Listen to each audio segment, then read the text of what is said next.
જય માતાજી friends, welcome back to વાગેલાસ ખાના ખજાના। આજે આપણે શિયાળા માટે સ્પેશિયલ બનાવીશું ગરમા ગરમ રીંગણનો ઓળો। તેને રીંગણનું ભરતું પણ કહેવાય છે। તો આપણે ઢાબા સ્ટાઇલ બનાવીશું, જેવું કાઠિયાવાડી રેસ્ટોરન્ટમાં મળે તેવું। તો તમને જો મારી રેસિપીઓ ગમે અને તમે હજુ સુધી ચેનલને સબસ્ક્રાઈબ ના કરી હોય તો પ્લીઝ ચેનલને જરૂરથી સબસ્ક્રાઈબ કરજો, લાઈક કોમેન્ટ જરૂરથી કરજો। તો ચાલો શરૂ કરીએ। તો મેં અહીંયા મોટા 2 રીંગણ લઈ લીધા છે। તેને એકદમ સારી રીતે ધોઈ અને લૂછી લીધા છે અને વજનમાં જોઈએ તો 500 ગ્રામ રીંગણ છે। તો તેના પર હવે તેલ લગાડી લઈશું, કેમ કે આપણે આ રીંગણને ગેસ ઉપર શેકીશું, એટલા માટે થોડું તેલ લગાવવું જરૂરી છે। તમે વગર તેલ લગાવે પણ તેને શેકી શકો છો એમ જ, પણ હું અહીંયા તેલ લગાવીને શેકીશ એટલા માટે। તો અહીંયા મેં રીંગણ પર તેલ લગાવી લીધું છે। હવે ગેસની ફ્લેમ મીડિયમ રાખીશું અને રીંગણને શેકી લઈશું। ગેસની ફ્લેમ એકદમ મીડિયમ રાખવાની છે અને રીંગણની સાઈડ ફેરવી અને એકદમ સારી રીતે રીંગણને શેકી લેવાનું છે। જો રીંગણ કાચું રહેશે તો ભરથામાં મજા નહીં આવે, એટલા માટે તેને ચારે બાજુથી ફેરવી એકદમ સારી રીતે રીંગણને શેકીને રેડી કરી લેવાનું છે। નીચેથી પણ એકદમ સારી રીતે શેકી લેવાનું છે। જ્યાં સુધી એકદમ આવી સ્કીન ના થઈ જાય ત્યાં સુધી તેને એકદમ સારી રીતે શેકી લેવાનું છે। જો આવી સ્કીન થઈ જાય એનો મતલબ કે રીંગણ એકદમ સારી રીતે શેકાઈ ગયું છે। તો અહીંયા રીંગણ શેકાઈને રેડી થઈ ગયું છે। તો તેની છાલ કાઢી લઈશું। ઠંડુ થાય, તમે હાથેથી તેને અડી શકો એટલું ઠંડુ થાય એટલે તેની છાલ કાઢી લેવાની છે। આરામથી તેની છાલ છે તે રિમૂવ થઈ જશે।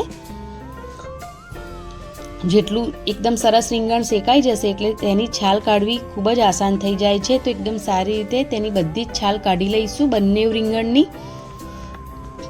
હવે એકદમ સારી રીતે રીંગણની છાલ નીકળી ગઈ છે। તો રીંગણને મેશ કરી લઈશું। મેં અહીંયા પાઉંભાજીનું મેસર યુઝ કર્યું છે, તમે ચાકુની મદદથી પણ તેને મેશ કરી શકો છો। તો અહીંયા એકદમ સારી રીતે રીંગણને મેશ કરી લઈશું। તો પહેલાં ભરથાના રીંગણને બાફવાની રીત આ જ છે। હવે કઢાઈ લઈશું, તેની અંદર 5 થી 6 ચમચી તેલ એડ કરીશું। તેલ ગરમ થઈ જાય એટલે તેની અંદર 1 ચમચી જેટલું જીરું એડ કરી દઈશું। જીરુંનો કલર ચેન્જ થાય એટલે એકદમ ઝીણી સમારેલી 1 નંગ મોટી ડુંગળીને એડ કરીશું અને તેને સાંતળીશું। તો અહીંયા મેં 500 ગ્રામ રીંગણ લીધા છે, તો તેની સાથે 1 મોટી નંગ ડુંગળી લીધી છે। તમે જે પ્રમાણે રીંગણ લો એ પ્રમાણે ડુંગળી એડ કરવાની છે। અને મેં અહીંયા 1 નાની વાટકી જેટલી લીલી ડુંગળી પણ એડ કરી છે। તો તેને પણ ડુંગળી સાથે એકદમ સારી રીતે મિક્સ કરી લઈશું। ડુંગળીનો કલર ચેન્જ થઈ જાય એટલે તેની અંદર આદુ, લસણ અને અધકચરા કટ કરેલા લીલા મરચાં એડ કરી દઈશું અને તેને પણ એકદમ સારી રીતે ડુંગળી સાથે મિક્સ કરી લઈશું।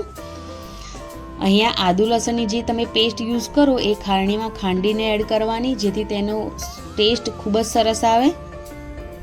રેડીમેડ બિલકુલ યુઝ ના કરતા। ત્યારબાદ 1 ટામેટાને એકદમ ઝીણું સમારીને એડ કર્યું છે, તેને પણ એકદમ સારી રીતે મિક્સ કરી લઈશું।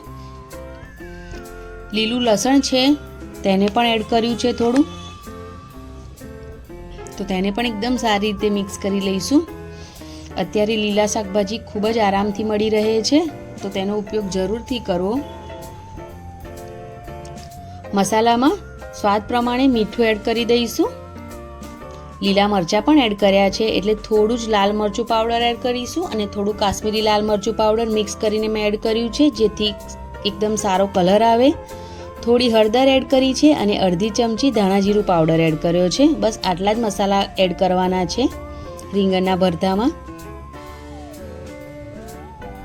મરચું તમે તમારા સ્વાદ પ્રમાણે વધારે કે ઓછું કરી શકો છો, જે પ્રમાણે તમને પસંદ હોય એ પ્રમાણે। તો હવે બધા જ એકદમ લીલી ડુંગળી, ટામેટા શેકાઈ જાય ત્યાં સુધી વેઇટ કરવાનો છે અને શેકાઈ જાય, તેલ છૂટું પડી જાય સાઈડ પર, તો તેને એકવાર ફરીવાર મિક્સ કરી લેવાનું છે અને જે રીંગણને બાફીને રાખ્યા છે તેને એડ કરી દઈશું હવે।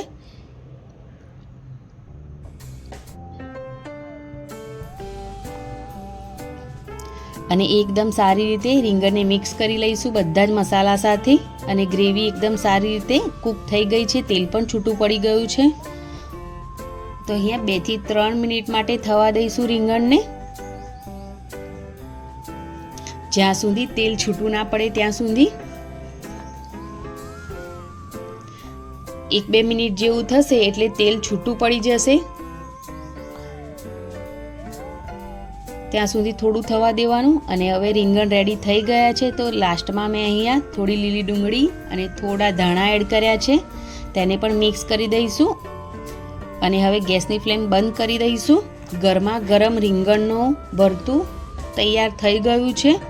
તો તમે આ ભરતાને રોટલા સાથે, રોટલી સાથે, તમને જે પસંદ હોય તેની સાથે ખાઈ શકો છો. એકદમ કાઠિયાવાડી સ્ટાઇલ છે, તો તમે જરૂરથી ટ્રાય કરજો. મેં તેને છાશ સાથે અને રોટલી સાથે સર્વ કર્યું છે. તો તમને જો મારી આજની આ રેસીપી પસંદ આવી હોય તો પ્લીઝ ચેનલને જરૂરથી સબસ્ક્રાઈબ કરો.